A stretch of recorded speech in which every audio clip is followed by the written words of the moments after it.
అందరికీ praise lord. దేవుని నామానికి మహిమ కలుగును గాక. దేవుని ప్రజలారా, మీరందరూ ఎలా ఉన్నారు? క్షేమంగా ఉన్నారా? మీ యొక్క క్షేమం కొరకు మేము కూడా అనుదినము ప్రార్థన చేస్తున్నాం.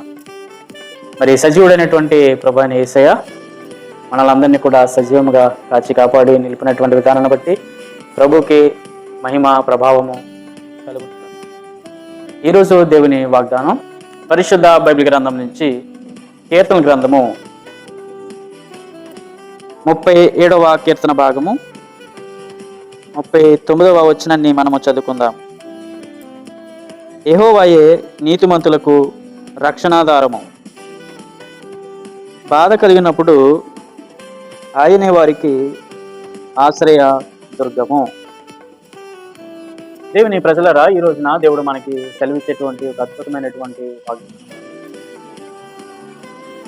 బాధ కలిగినప్పుడు దేవుడే మనకి ఆశ్రయ దుర్గముగా ఉంటానని సెలవిస్తూ ఉన్నాడు. దేవుని ప్రజలరా, మరి ప్రస్తుత లోకంలో జీవిస్తున్నటువంటి సమస్త మానవాళికి ఎన్నో బాధలు, ఎన్నో సమస్యలు, ఎన్నో ఇబ్బందులు ప్రతి ఒక్కరి జీవితంలోనే ఎదురవుతూ ఉంటాయి. ప్రియులరా, ఒక్కొక్కసారి విచిత్రం అనిపిస్తూ ఉంటుంది. మరి అదేంటంటే, మనకున్నటువంటి బాధలు, మనకున్న కష్టాలు, మనకున్న ప్రాబ్లమ్స్ ఏవైతే ఉన్నాయో అవి తోటి వారితో పంచుకుందాం అనుకుంటాం. అంటే మనకున్న బాధ చెప్పుకోవాలనుకుంటాం. దాంట్లో ఏమాత్రం కూడా తప్పులేదు. మరి పెద్దలు అంటారు, చెప్పుకోవడం వల్ల మనసులో ఉన్నటువంటి బాధ తొలగిపోతుంది. మన వారే కదని చెప్పుకుంటాం. తీరా మరి మనకంటే కష్టాల బాధలు అవతల వారికి ఉన్నాయి. ఈరోజు వాళ్ళు అంటున్నారు, నాకే వచ్చి చెప్తున్నావా, నాకు ఏ సమస్యలు లేవనుకుంటున్నావా, నాకు ఏ బాధలు లేవనుకుంటున్నావా, నీకంటే ఎక్కువగా సమస్యలు ఉన్నాయని ఈరోజు నా ప్రతి ఒక్కరు చెప్పడం జరుగుతూ ఉంది.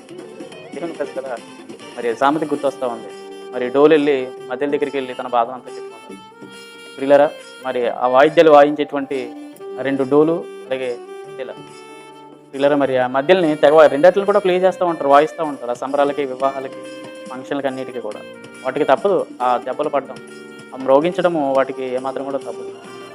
ఆ డోలు వెళ్ళి మధ్యలతో చెప్పుకుంటూ ఉన్నాడు, ఆ యజమానుడు నన్ను తెగ వాయించేస్తున్నాడు, ప్లే చేసేస్తూ ఉన్నాడు, నాకు ఏ విధమైనటువంటి రెస్ట్ ఉండలేదు అని డోలుతో చెప్పుకున్నాడు. మరి డోలుకి ఏమన్నా రెస్ట్ ఉందండి? తన యజమానుడు ఏమన్నా భద్రంగా పువ్వులో పెట్టి చూసుకుంటున్నాడా? తనకి ఎటువంటి పరిస్థితి ఉందో ఈ డోలుకి కూడా అటువంటి పరిస్థితి. దేవుని ప్రజలరా, ఎందుకనంటే మానవుల జీవితం కూడా ఈ రోజున ఇలాగైపోతా ఉంది. దేవుని ప్రజలరా, మరి పక్కవారితో చెప్పుకుందాం అనుకుంటాం, కానీ కొన్ని సందర్భాలలో మనకంటే అధికమైనటువంటి సమస్యలు వాళ్ళకే ఉన్నాయి. ఎందుకు ఈ మాటలో మీకు జ్ఞాపకం చేస్తానంటే, దేవుని ప్రజలరా, మరి వాక్యంలో ఒక అద్భుతమైనటువంటి ఊరటను కలిగజేసేటువంటి ఒక మాట, జీవపు ఊట దేవుడు ఇక్కడ సెలవిస్తూ ఉన్నాడు. మరి ఈ వాక్యం చదువుతున్నప్పుడు ఈ మాట నాకు ఎంతగానో చాలా నచ్చింది. మీరు గమనించారా? 2వ మాట మీరు చదివినట్లయితే, బాధలో దేవుడే వారికి ఆశ్రయ దుర్గముగా ఉన్నాడని దేవుడు మాట్లాడు. హల్లెలూయా. మన బాధలో ఉన్నట్టండి, మన కష్టాల్లో, మన వ్యాధి బాధల్లో, మన ఒంటరి సమయంలో ఎవ్వరు మనకి ఆశ్రయ దుర్గం అంటే తోడుగా లేకపోవచ్చు. కానీ ఇక్కడ దేవుడు అంటున్నాడు, ఆ బాధల్లో, కష్టాల్లో, శ్రమల్లో నేనే వారికి ఆశ్రయ దుర్గం అని దేవుడు ఇక్కడ సెలవిస్తూ ఉన్నాడు. హల్లెలూయా. దేవుని ప్రజలరా, దేవుడు అంటూ ఉన్నాడు ఇక్కడ, బాధ కలిగినప్పుడు నేనే వారికి ఆశ్రయ దుర్గం అని సెలవిస్తున్నాడు. అంటే మనుషులు ఎవరు మనతో లేకపోవచ్చు, స్నేహితులు ఎవరు లేకపోవచ్చు, బంధువులు ఎవరు కూడా లేకపోవచ్చు, కానీ మన బాధల్లో, కష్టంలో కంపల్సరీగా మనతో దేవుడు అనగా నజరేడైనటువంటి యేసు మనతో ఎల్లప్పుడూ కూడా ఉంటాడు. పిల్లరా, బైబిల్లో కొన్ని విషయాలు మీకు జ్ఞాపకం చేయడానికి నేను ఇష్టపడుతూ ఉన్నాను. పరిశుద్ధ బైబిల్ గ్రంథంలో వ్యాధి బాధల చేత బాధపడినటువంటి వారు ఉన్నారు. దాంట్లో ఎక్కువ సంవత్సరాలు వ్యాధి బాధల చేత బాధపడినటువంటి వారు కూడా ఉన్నారు. దాంట్లో మొదటిగా ఒక వ్యక్తిని మీకు జ్ఞాపకం చేస్తాను. మరి 38 సంవత్సరాల నుంచి పక్షవాతంతో బాధపడుతున్నటువంటి ఒక మనుషుడు బైబిల్లో మనం చూస్తూ ఉన్నాం. దేవుని ప్రజలారా, పక్షవాతము అనగా ఒక పక్కంతా కూడా కాలు చేయలాగి నడవలేనటువంటి పరిస్థితుల్లో నరములు చచ్చుబడిపోయి అవయవాలు పనిచేయకుండా చాలా కష్టమైనటువంటి పరిస్థితుల్లో ఉండిపోతారు. వ్యత్యస్త కోనేటి దగ్గర చాలా మందికి స్వస్థత కలుగుతుంది. దేవదూతలు ఆ ఆలయంలోనికి, కోనేటిలోనికి దిగివచ్చి ఆ నీటిలో కదిలిస్తూ ఉన్నాయి. ఆ కదిలించే సమయంలో ఎంతటి రోగస్తులైనా సరే, గుడ్డివారు, కుంటివారు, మోగవారు, చెవిటివారు ఎవరైనా సరే ఆ నీటిలో దిగిన ఎడల వెంటనే వారికి ఉన్నటువంటి అనారోగ్యము, జబ్బు అంతా కూడా నయమైపోతుంది. అటువంటి కోనేరు అది. అయితే దేవుని ప్రజలారా, మరి 38 సంవత్సరాల నుంచి ఆ వ్యక్తి అక్కడే ఉన్నాడు, చాలా అనారోగ్యంతో బాధపడుతూ ఉన్నాడు. తన పనులు తను చేసుకోలేనటువంటి పరిస్థితి, ఒక కాలు చేయ పనిచేయ పూర్తిగా చచ్చబడిపోయి నరములు పనిచేయకుండా ఆ కాలు చేయి లేవలేనటువంటి పరిస్థితుల్లో అతడు చాలా అనారోగ్యంతో, బలహీనతతో, రోగంతో బాధపడుతూ ఉన్నాడు. అయితే అతను పట్టించుకునేటువంటి వారు ఎవరు లేరు. స్త్రీలరా, అతనికి జన్మ ఉందంటే, అతడు పుట్టి ఉన్నాడంటే దానికి గల కారణం వారి తల్లిదండ్రులు. ఎప్పుడైతే అతడు అనారోగ్యం పాలైపోయాడో ఆ తల్లిదండ్రులు కూడా అతన్ని విడిచిపెట్టేశారు. అతను ఏమాత్రం కూడా పట్టించుకోవడం లేదు. ఇక అన్నదమ్ములు అంటారా, అక్క చెల్లెళ్ళు, బంధు స్నేహితులు, స్వయంగా తల్లిదండ్రులు విడిచిపెడితే ఇంకెవరు పట్టించుకుంటారు? దేవుని ప్రజలారా మరి గమనించండి, అతడు ఏం తింటున్నాడు, అతనికి ఎలాగా కనీసం అడుగు తీసి అడగలేని పరిస్థితి, అతను ఏ పడిపోయిన స్థితిలో ఉన్నాడో అదే స్థితిలో ఉండిపోయాడు. ఇలాగా 38 సంవత్సరాలు అయిపోయింది. అదే అనారోగ్యం. 38 సంవత్సరాలు అంటే మాట్లాడండి, సగ జీవితకాలమే అయిపోతా ఉంది. తల్లిదండ్రులు లేరు, అన్నదమ్ములు లేరు, అక్కచెల్లెలు లేరు, బంధు స్నేహితులు ఎవ్వరు కూడా ఆయన పట్టించుకోవడం లేదు. మరొక పక్క ఆయన యొక్క జీవితం చూసుకుని, ఆయన బ్రతుకు చూసుకుని, ఏంటి నా పరిస్థితి ఎలాగైపోయింది, ఏంటి అనారోగ్యము, సడన్గా నేను మూల పడిపోయినేంటి, నా కాలు చేసి చచ్చబడిపోయింది ఏంటి, ఎంత దరిద్రమైనటువంటి జీవితం నాకు వచ్చింది ఏంటి, నా పనులు నేను చేసుకోలేకపోతున్నాను, నన్ను ఎవరు కూడా చూడడం లేదే అనేటువంటి ఆ బాధాకరమైనటువంటి జీవితాన్ని చూసుకుని ఈ పక్షవాతి కలిగిన వ్యక్తి ఎంతగానో రోధిస్తున్నాడు. మరి వాక్యంలో రాయబడుతుంది, తనకంటే వెనకాల వచ్చినటువంటి వారు స్వస్థత పొందుకుని సంతోషంగా వెళ్ళిపోతున్నారు, కానీ అతనికి మాత్రము స్వస్థత లేదు, ఆరోగ్యం లేదు, నెమ్మది లేదు, సమాధానం లేదు, సంతోషం లేదు. ఎప్పుడు అదే స్థితిలో ఉన్నాడు. 38 సంవత్సరాలు అయిపోతా ఉంది, ఇంకా దాటేస్తా ఉన్నాయి, కానీ అతనికి ఏమాత్రం కూడా స్వస్థత లేదు. దేవుని ప్రజలారా, అతని జీవితం అంతా కూడా ఒక బాధ, ఆయన జీవితం అంతా కూడా ఒక కన్నీరే. ఆ 38 సంవత్సరాల జీవితం అంతా కూడా చాలా వేదనతో ఉన్నాడు ఆయన. అటువంటి జీవితాన్ని ప్రభు ఒకసారి దర్శిస్తూ ఉన్నాం. ఆ వ్యక్తిని నజరేయుడైన యేసు దర్శిస్తూ ఉన్నారు. దేవుని ప్రజలారా గమనించండి, ఆ బాధలో ఆయనకి ఎవ్వరికి తోడుగా లేరండి. ఆ పడిపోయినటువంటి ఆ జీవితంలో ఆ పడిపోయిన వ్యక్తిని పైకి లేవదీద్దాము, కొంత సాయం చేద్దామనేటువంటి ఆలోచన ఎవ్వరికీ లేదు. ఆ బాధలో తను ఒక్కడికి కృంగిపోతుంది. ఎవరితో చెప్పుకుందాం, నా బాధ ఎలాగుంది, నా పరిస్థితి ఎలాగుంది, నాకేమైనా సాయం చేద్దామని పక్కవారితో చెప్పుకుందామన్నా సరే అటువంటి పరిస్థితులు లేవు. కానీ దేవుని ప్రజలారా, ఆ బాధలో దేవుడు మాత్రమే, యేసయ్య మాత్రమే ఆయనకి ఆశ్రయదుర్గంగా నిలిచాడు. ప్రభువైన యేసు ఏ విధంగా ఆయనకు ఆశ్రయదుర్గంగా ఉన్నాడు? దేవుని ప్రజలారా గమనించండి, మరి ఆ వ్యక్తిని యేసయ్య చూస్తూ ఉన్నాడు. 38 సంవత్సరాల నుంచి పడిపోయినటువంటి ఆ వ్యక్తిని యేసయ్య చూస్తూ ఉన్నాడు.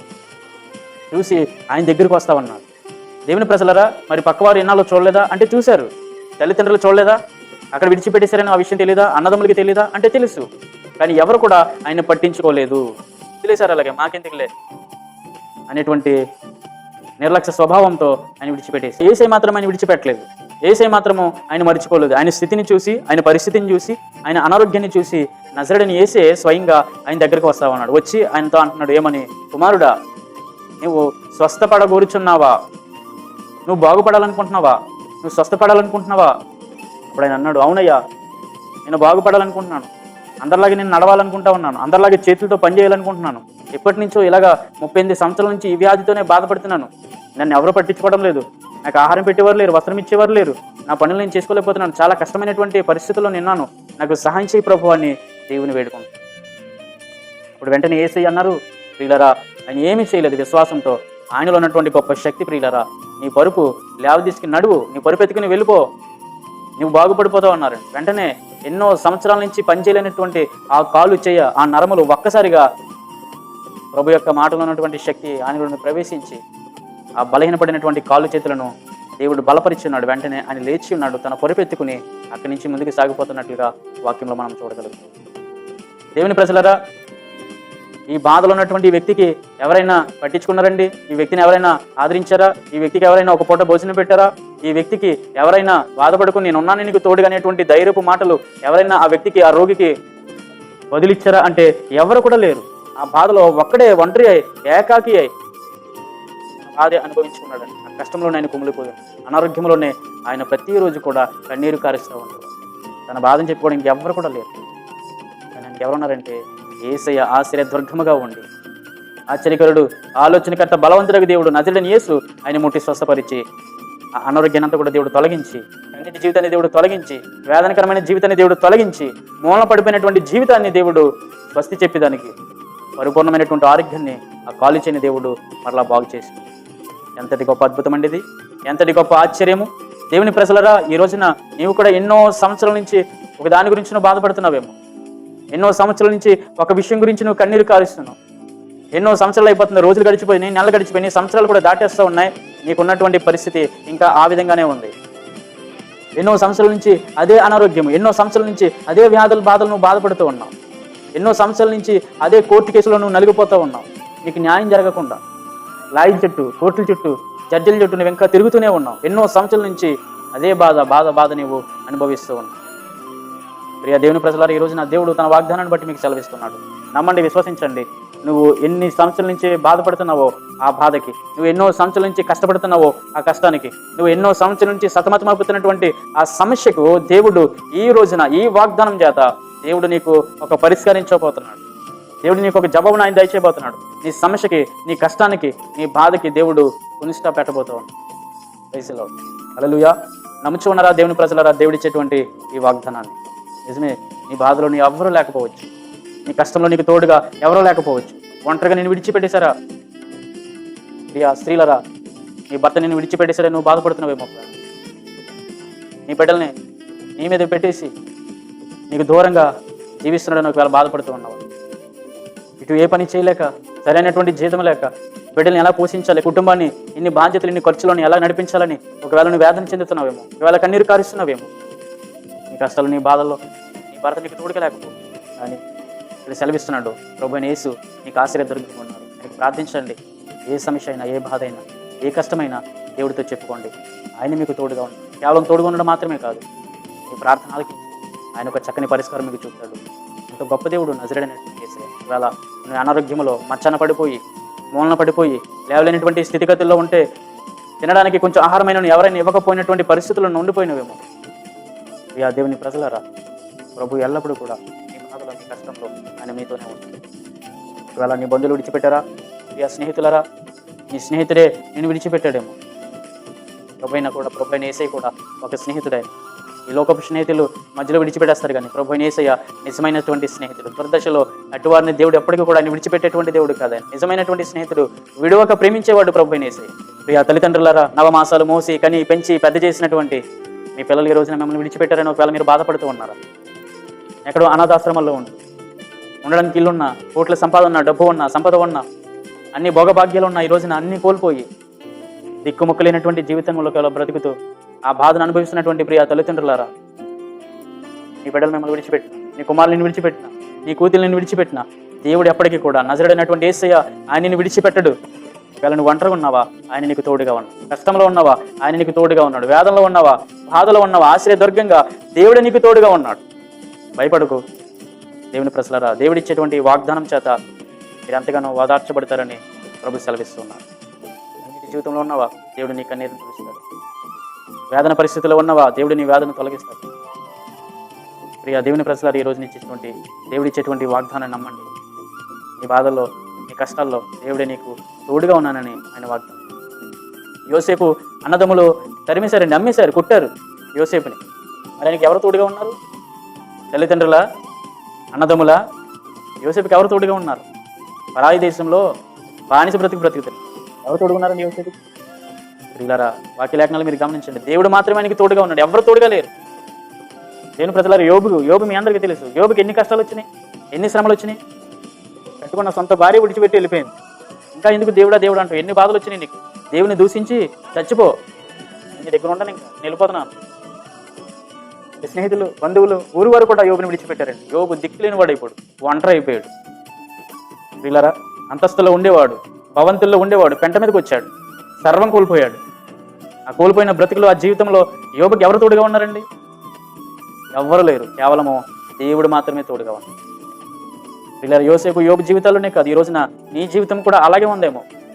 నీ కష్టాల్లో, నీ బాధల్లో అందరూ నిన్ను విడిచిపెట్టేశారు, కానీ దేవుడు ఎప్పటికీ నిన్ను విడిచిపెట్టాడు. ఆయన నీకు ఆశ్రయస్థానంగా ఉంటాడు. భయపడకో, ఎవరు లేరు, నేను ఒంటరి అయిపోయి ఏకాకి అయిపోయి ఎలా జీవించాలని అనుకోవద్దు. ఈ రోజున ఎవరైతే నిన్ను విడిచిపెట్టేశారో, ఎవరైతే నిన్ను వద్దనుకుంటున్నారో, ఎవరైతే నిన్ను కాళ్ళతన్నారో వారే నీ దగ్గరికి వస్తారు. పిల్లరా, అన్నదమ్ములు యోసేపు నమ్మేశారు. యోసేపు దగ్గరికి వచ్చి వాళ్ళు పాదాలకు నమస్కారం చేస్తారు. ఎంత గొప్ప జీవితం. పిల్లలు యోబు దగ్గరికి మరలా అందరూ వస్తున్నారు. యోబు జీవితం బాగైన తర్వాత, సంపదలంతా కూడా తిరిగైన తర్వాత మరలా ఎవరైతే యోబుని విడిచిపెట్టి వెళ్ళిపోయారో వారు యోబు దగ్గరికి వస్తా ఉన్నట్లుగా వాక్యం చూడండి. కనుక దేవుని ప్రజలారా, దేవుడు నీకు ఆశ్రయదుర్గంగా ఉన్నాడు అనేటువంటి విషయము మర్చిపోవద్దు.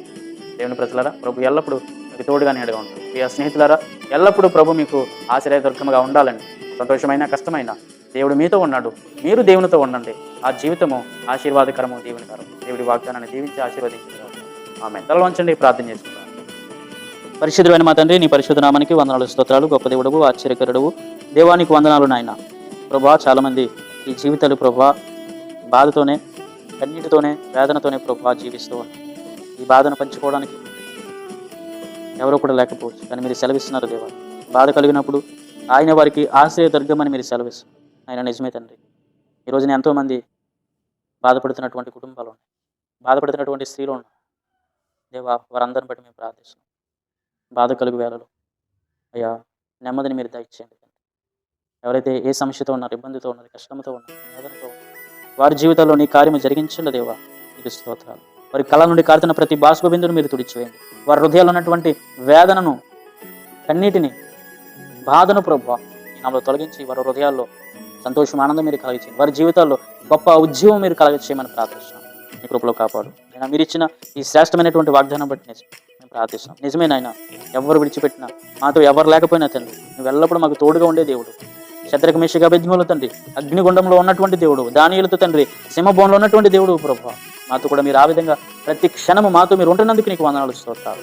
ఈ వాగ్దానం తప్పనిసరిగా వింటున్నటువంటి నీ బిడ్డలను బట్టి మేము ప్రార్థిస్తున్నాం. వారిని కాపాడు, దీవించు. వారి పనుల్లో, ప్రయాణాల్లో, ఉద్యోగాల్లో, వారి డ్యూటీల్లో మీరు తోడుగా నేడుకుంటాం. వారి కుటుంబస్తులను బట్టి మేము ప్రార్థిస్తున్నాం. వారందరినీ కూడా కాపాడు దేవా.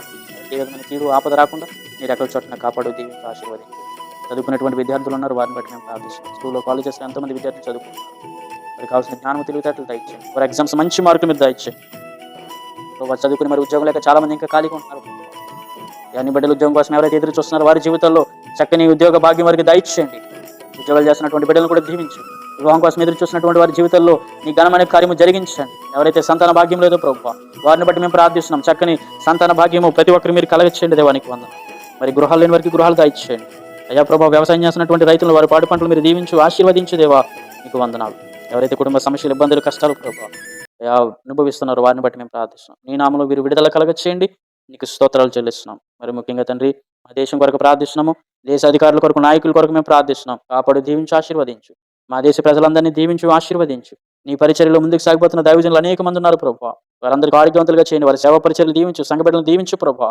వారి కుటుంబాలు మీరు కాపాడండి ప్రభువా. ఇంకా ఎంతోమంది నశించిపోతున్నటువంటి ఆత్మలు ఉన్నారు ప్రభువా. అయ్యా, వారిని కూడా మీరు రక్షించండి దేవానికి స్తోత్రాలు. ప్రతి ఒక్కరికి రక్షణ భాగ్యము మీరు కలగచేయండి దేవానికి వందనాలు, స్తోత్రాలు చెల్లిస్తున్నాం. మీరు ఇచ్చిన ఈ వాగ్దానానికి నీకు వందనం. ఈ వాగ్దానం చేత ప్రభువా మేము ఎంతగానో తృప్తి పొంది ఉన్నాం. మాకెంతగానో ధైర్యం నింపో, నీకు వందనాలు. ప్రతిరోజు ఈ వాగ్దానాన్ని వీక్షిస్తున్న ప్రతి ఒక్కరిని కూడా మీరే దీవించి, ఆశీర్వదించి నీ నామానికి మేము తెచ్చుకోమని యేసు పరిశుద్ధ నామములో ప్రార్థిస్తున్నాం మా పరమ తండ్రి. ఆమేన్.